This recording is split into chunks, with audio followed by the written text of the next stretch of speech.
இங்கே வரும்போது அந்த குகையில் வைக்கப்பட்ட கர் பெயர்த்து போடப்பட்டிருக்கிறது. அது இன்னொரு அதிகாரத்தில் சொல்லப்படுகிறது. குனிந்து பார்த்தால் இயேசுவை காணோம். பதறுகிறாள், கதறுகிறாள், கலங்கி நிற்கிறாள். என் இயேசுவை யார் எடுத்துக்கொண்டு போனது? என் இயேசுவை யார் எடுத்துக்கொண்டு போனது? பாருங்க, விடியற்காலை வேளையில் பயந்து தூங்காம, நடுங்கி தூங்காம, ஆம்பளை விட ஒரு பெண்ணுக்கு துணிச்சல் வந்து இயேசுவை பார்க்க வேண்டும் என்று ஓடி போயிருக்கிறாள் என்று சொன்னால் அவளுடைய விசுவாசம் கையை தட்டலாம்.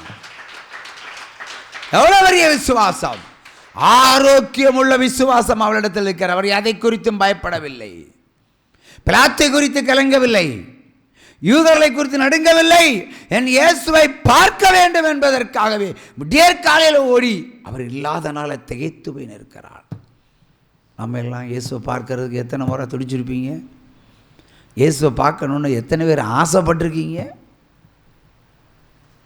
உங்கள் கண்ணாலையும் பார்க்கலாம். இல்லை, மரித்த இயேசு 40 நாள் உயிர் வாழ்ந்து எல்லாருக்கும் வெளிப்பட்டிருக்கிறார்.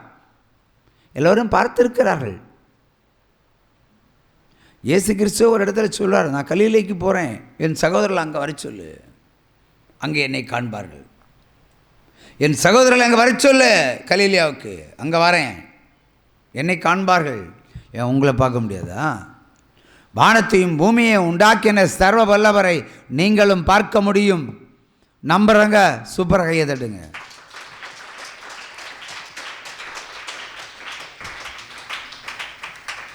அதுக்கு கீழே உள்ள வசனத்தை கூட வாசிங்க சிஸ்டர். அவர்கள் அவரை நோக்கி,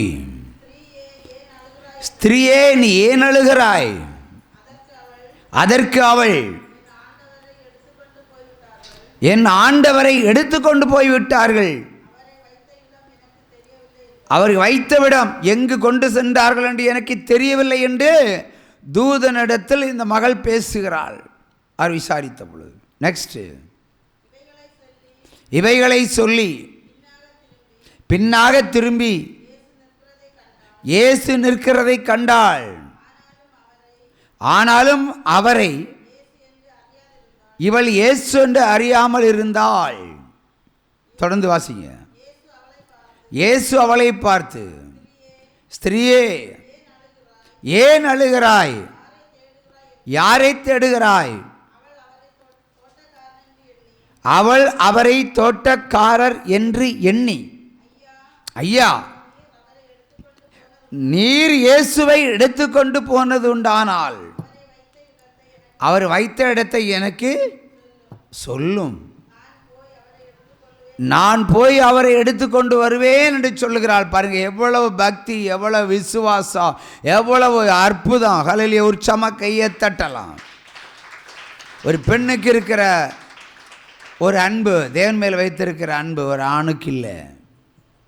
அவள் சொல்லுகிறாள், விடியற்காலம் ஓடி வருகிறாள், இயேசு வைக்கப்பட்ட இடத்துல அங்கே ஒன்றுமே இல்லை, ஆண்டவர் அங்கே இல்லை. தூதரை பார்க்கிறாள், ஆனால் இது தூதர்னு இவளுக்கு தெரியாது.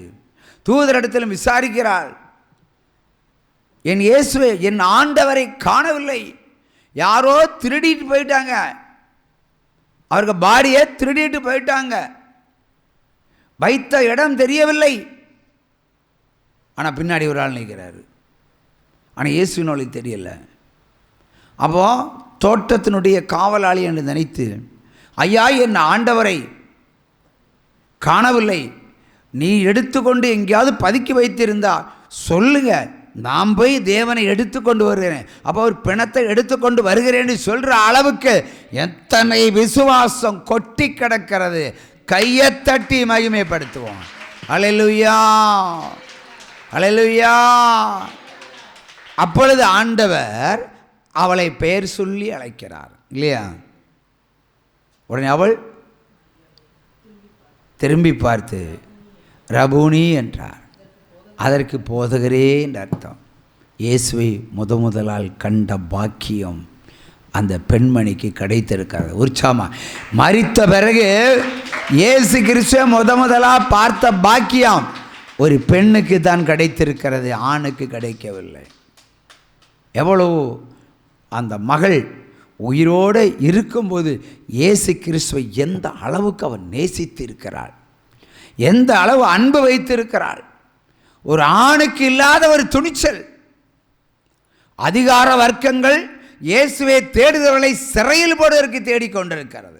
அப்படியே 11 அப்போஸ்தலர்களும் பதுங்கி போய் கிடக்கிறாங்க. இவன் மட்டும் ஓடி வாரான்.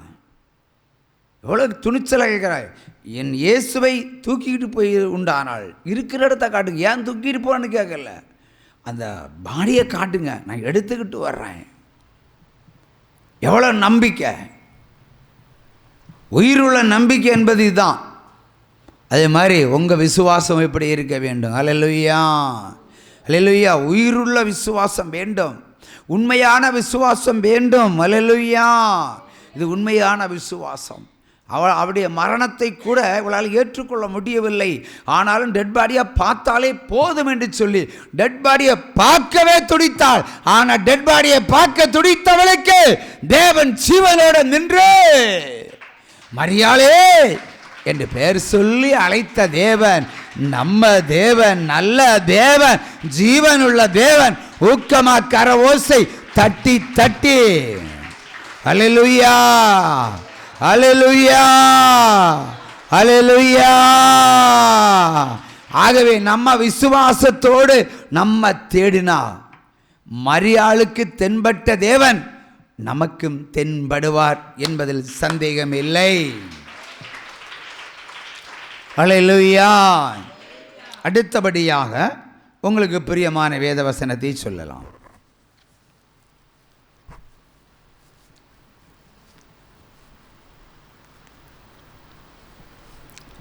வாசிக்கப்பட்ட வேத புஸ்தகத்திலிருந்து உங்களுக்கு பிரியமான வேத வசனம், பிரியமில்லாததானாலும் பரவாயில்லை.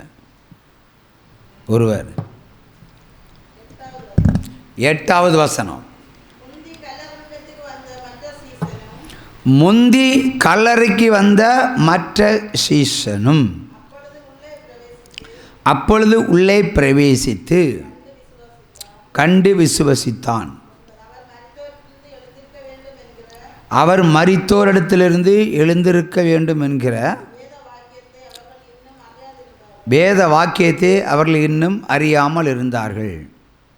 அல்லேலூயா, அல்லேலூயா. அதாவது இயேசு கிறிஸ்துனுடைய பாடி அங்கே இல்லைன்னு கேள்விப்பட்ட பொழுது பேதுரும் இன்னொரு சீசனும் ஓடுகிறார்கள் இல்லையா? ஓட்ட நடையமாக ஓடுறாங்க. ஆனால் முந்தி ஓடினது யார்? ஆண்டவருக்கு பிரியமான சீசன் தான் முந்தி ஓடுனான். பேதுரு பிந்தி தான் ஓடுனான். முந்தி ஓடின அந்த ஊழியக்காரன், அந்த சீசன் கல்லறைக்குள் சென்று எட்டி பார்க்கிறான். ஆனால் அங்கே சந்தேகமே இல்லை, ஆண்டவர் இல்லை, அவர் பாடி காணலை என்பது உண்மை என்று அறிந்து கொண்டான். ஆனால் மேற்கொண்டு என்ன செய்ய வேண்டும் என்று தெரியவில்லை. ஆனால் இவனுக்கு பின்னாடி ஓடி வந்த பேதுரு தைரியமாக உள்ளே நுழைந்தார். உச்சாமா கையை தட்டுங்க. பின்வாங்கி போனவன், பின்னெட்டு நடந்தவன் லாஸ்டில் தைரியமாக கொகைக்குள்ள பிரவேசித்திருக்கிறான் பேதுரு. உற்சாமா கையை தட்டலாம். ஹல்லேலூயா, ஹல்லேலூயா. ஆகவே நம்ம விசுவாசத்தில் பிந்தி நடந்திருந்தாலும் ஓடணும், விசுவாசத்தோட ஓடணும். அந்த விசுவாச ஓட்டம் ஒவ்வொருவருக்கும் தேவை. அல்லேலூயா, அல்லேலூயா. அவைதான் பேதுரு மேலே ஆண்டவர் சொன்னார். என்ன சொன்னார்? உன் மேலே சபையை கட்டுவேன், நீ ஒரு பாறை, நீ ஒரு கல்பாறை, இந்த கல்பாறை மேல் என் ஆலயத்தை கட்டுவேன் என்று சொல்லி பேதுருக்கு ஒரு வாக்குத்தத்தம் கொடுத்தார். அல்லேலூயா. ஆகவே பேதுரு என்பவன் 3 முறை மறுதலித்தவன். அவரை சந்தேகப்பட்டு நீர் ஆண்டவரோ போதகரோ என்று சொன்னவன். மலை உச்சியில் மோசையோடும் எலியாவோடும் பேசி கொண்டிருக்கும் போது உமக்கு ஒரு ஆலயம் குடிசையை கட்டிடுவோம், எனக்கு எலியாவுக்கு கட்டிடுவோம், மோசையை கட்டிடுவோன்னு சொன்னவர். உலக பிரகாரமான வாழ்க்கை. ஆனால் தேவன் மேல் அன்புண்டு அவனுக்கு. தேவன் ஒரு முறை சொல்ல, மணமகன் இதோ சத்துருவின் கரங்களை ஒப்பு கொடுக்கப்படுவார். உன்னை பேர் சொல்லுவான், நாங்கள்லாம் இருக்கும் வரைக்கும் ஒப்பு கொடுக்க முடியாது, நாங்கள்லாம் இருக்கும் வரைக்கும் ஒப்பு கொடுக்க முடியாது, அதுக்கெல்லாம் அனுமதிக்க மாட்டேன்னு சொன்னார். உலகப்பராவர் தான் சொன்னான். அப்புறம் தான் இயேசு அவனை திரும்பி பார்த்து சொன்னார், சேவ கூலி கூறு முன்னாடி 3 முறை பொய் சொல்லி மறுதளிப்பாய், பொய் சொல்லி மறுதளிப்பாய். இயேசு கிறிஸ்து பிடிக்கப்பட்டதும் பயந்து ஓடுன முதலாளி யார்? இந்த பேதுரு தான். நிறைய 2 இடத்துல கேட்குறாங்க, நீ அவரோடு இருந்த சீசன் அல்லவா? இல்லைன்னு சொல்கிறான். இன்னொரு இடத்துக்கு போவான், அவனை தெரியவே தெரியாதுன்னு சொல்கிறான். 3வது முறை சொல்லுவான், அவனை தெரியவே தெரியாதுன்னு சொல்லி சபித்தான். ஆண்டவரை சபித்த ஒரு என்ன அந்த கிறிஸ்து உண்டுன்னா யார்? பேதுரு தான். அவனை தெரியவே தெரியாதுன்னு சொல்லிட்டு மறுதளிச்சு சபித்தான். அந்த போலீஸ் ஸ்டேஷனில் திருட மாதிரி சொல்கிற மாதிரி தான். வனம் விட்டா பொண்டாட்டி மேலேயும் சத்தியம் பண்ணுவான், விட்டா பிள்ளை மேலே சத்தியம் பண்ணுவான், எடுக்கவே நான் அடித்து பேசுவான். ஒரு அடி கொடுத்தா உண்மையை சொல்லுவான் இல்லையா? ஒரு அடி கொடுத்தா உண்மைக்கும். பார்த்தா ஜனம் நம்ப முடியாத அளவுக்கு அவங்க என்ன செய்வாங்க? நட்டிப்பாங்க. ஆனால் இவர் சபித்தார். ஒரு மனுஷன் வானத்தையும் பூமியையும் உண்டாக்கின தேவனை சபித்தது இதுதான் அடையாளம். சபித்திருக்கிறான், தூஷணம் பண்ணியிருக்கிறான். ஆனாலும் தேவன் இந்த பாறை மேல் என் சபையை கட்டுவேன்னு சொன்னார். மரித்த இயேசு உயிர்த்தெழுந்து யோவான் 21ஆம் சுவிசேஷத்தில் பார்த்தா தெரியும். விடிய கால வேளையில் கொஞ்சம் பேர் மீன் பிடிச்சிட்டு இருக்காங்க. ஆண்டவர் வருவார், ஏதாவது சாப்பிடக்கு ஏதாவது இருக்கான்னு கேட்குறாரு. கரையில் இருந்தவங்ககிட்ட போய் அது எதுவுமே இல்லை. விடிய விடிய மீன் பிடிச்சிட்டு இருக்காங்க, ஒரு மீனும் ஆகப்படலை. அப்போ இயேசு சொன்னார், வலை பக்கமாக வலையை போட சொல்லணும். வலை பக்கம் வலையை போட்டாச்சுன்னா பலத்த மீன்கள் எல்லாம் வலைக்குள்ளே மாட்டிச்சு, வலையை இழுக்க முடியாது. அப்போ போட்டில் கர்த்தருக்கு பிரியமான ஒரு சீசன் உண்டு. அவன் சொல்லுவான், அதோ கர்த்தர்னு, கரையில் நிற்கிற கர்த்தர்னு. அங்கே ஓடுவான் பேதுரு. தண்ணி இன்னும் பார்க்கல, ஜலம் இன்னும் பார்க்கல, மூழ்கி போகும்னு பார்க்கல, போட்டை ஓட்டலை, டவலை தூக்கி இடுப்பில் கட்டிட்டு தண்ணியில் குச்சி நீச்சல் அடித்து முதல்ல வந்ததுன்னது யாரு? பேதுரு தான். இப்போ தேவனை பார்க்க வேண்டும். இப்போ பயமில்லை. அன்னைக்கு தண்ணியில் சந்தேகத்தில் மூழ்கி போனான். அற்ப விசுவாசின்னு சொன்னார். ஏன்னா ஆண்டவர் தண்ணியில் நடந்தார், இவனு நடக்கணும்னு சொன்னான். அவன் நடந்துக்கோ. பாதி வரை சந்தோஷம் நடந்தான். தண்ணி ஆட ஆரம்பித்து பயந்தான், கீழே போனான். அவிவிசுவாசம் அங்கே தோற்றியது. இப்போ இவனுக்கு அவிவிசுவாசம் இல்லை, விசுவாசம். தேவனை பார்க்க வேண்டும் என்ற ஒரே தாகம். சமுத்திரத்தில் விழுந்து போகும்போது போட் அடித்து சாகலாம், சுறாமீன் பிடிக்கலாம், இல்லை வேறு ஏதாவது நம்மளை தீண்டலாம், கொல்லலாம், இல்லை அழியலாம், இல்லை அலை அடித்து மூழ்கலாம். அவனுக்கு அந்த மரண பயமே கிடையாது. இயேசுவை பார்க்க வேண்டும் நினைக்கிறவனுக்கு மரண பயமே வராது. கையத்தட்டலாம். ஹல்லேலூயா. அப்படி நீச்சல் அடித்து போய் ஆண்டவருக்கு பாதத்திலேயே அமர்ந்தான். அங்கே வரும்போது என்ன நடந்தது? கறி நெருப்பில் மீனை சுட்டு அப்பத்தை சுட்டு வச்சிருக்கிறார். பிடிக்கப்பட்ட மீன்கள் போட்டில்.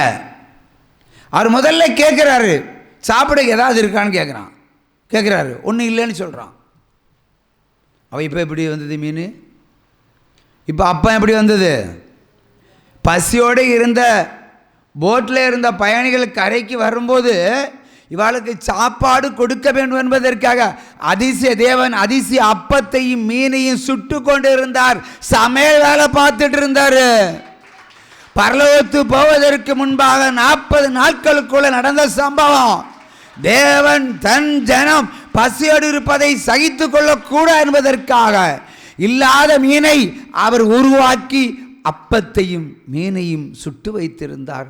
சாப்பிடுங்கன்னு சொல்லி பிட்டு கொடுத்தார். இவர் இயேசு என்று தெரிந்தும் அவர்கள் பேசாமல் இருந்தார்கள். அப்பொழுது ஆண்டவர் சோதனை ஆரம்பிக்கிறார். பேதுருவே, சீமோனே, என் ஆடுகளை மேய்ப்பாயா? ஆமாம் ஆண்டவரே, நான் நல்ல ஆடுகளை மேய்ப்பேன் சொல்லிட்டான். அதாவது ஆடுகள்னா சுவிசேஷத்தை ஒழுங்காக செய்வாயா, இதான் கேள்வி. என் ஆடுகளுக்கு, என் ஜனங்களுக்கு ஒழுங்காக சுவிசேஷத்தை சொல்லுவாயா? ஆமாம் ஆண்டவர். என்ன இப்போ ஆண்டவர் குனிஞ்சிருந்துட்டு மறுபடியும் நிமிர்ந்து பார்த்து சொல்லுவார், மெய்யாகவே நான் கேட்குறேன், என் ஆடுகளை செம்மையாய் மேய்ப்பாயா? ரெண்டாம் முறை ஆகும்போது இவனுக்கு எங்கேயோ தச்சுது, இறுதியாக டப்புன்னு ஆச்சு. ஆண்டவர் அடிக்க ஆரம்பித்தான்னு தெரிஞ்சு போச்சு. மூன்றாம் முறையாக கேட்டார். உடனே ரபின்னு பாதத்தில் ஒன்று தான், நான் எந்த அளவுக்கு உண்மை நேசி